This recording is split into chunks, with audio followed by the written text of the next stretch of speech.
سلام و وقت بخیر دوستای عزیز. به پادکست امروز خوش آمدین. من محمد هستم و در این قسمت پادکست درباره یک موضوع بسیار مهم و کاربردی صحبت میکنیم: چگونه تمرکز خود افزایش دهیم. همه ما در دنیای امروز با حواس پرتی های زیاد مواجه هستیم، از شبکه های اجتماعی گرفته تا پیام ها و صداهای اطراف ما.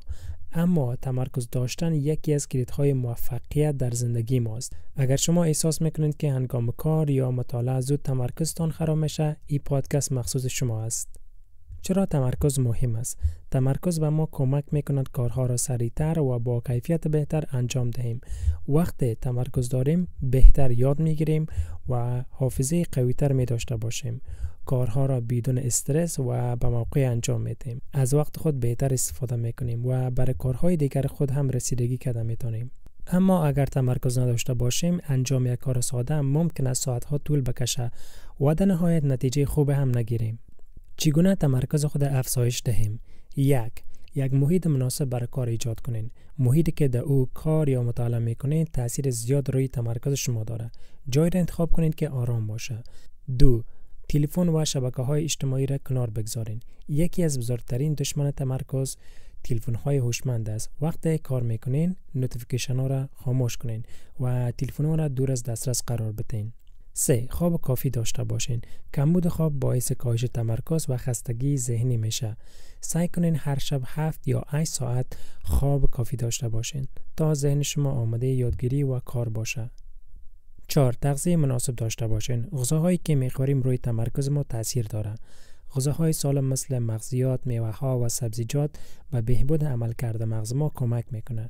در مقابل مصرف زیاد قند و غذاهای چرب میتونه باعث خستگی و کاهش تمرکز شود. 5. تمرینات ذهنی انجام دهید. مدیتیشن روزانه حتی برای چند دقیقه ذهن شما را آرام میکنه و توانایی تمرکزتان را بالا میبره. نفس عمیق کشیدن و تمرینات ذهنی مثل شطرنج یا حل معما نیز به تقویت تمرکز کمک میکنه.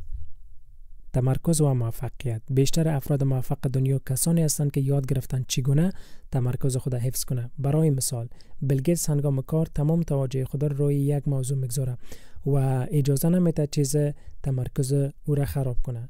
یا هم وارن بافت، یکی از ثروتمندترین افراد جهان، میگه که راز موفقیت او است که روی کارهای مهم تمرکز میکنه و کارهای بی اهمیت را حذف میکنه.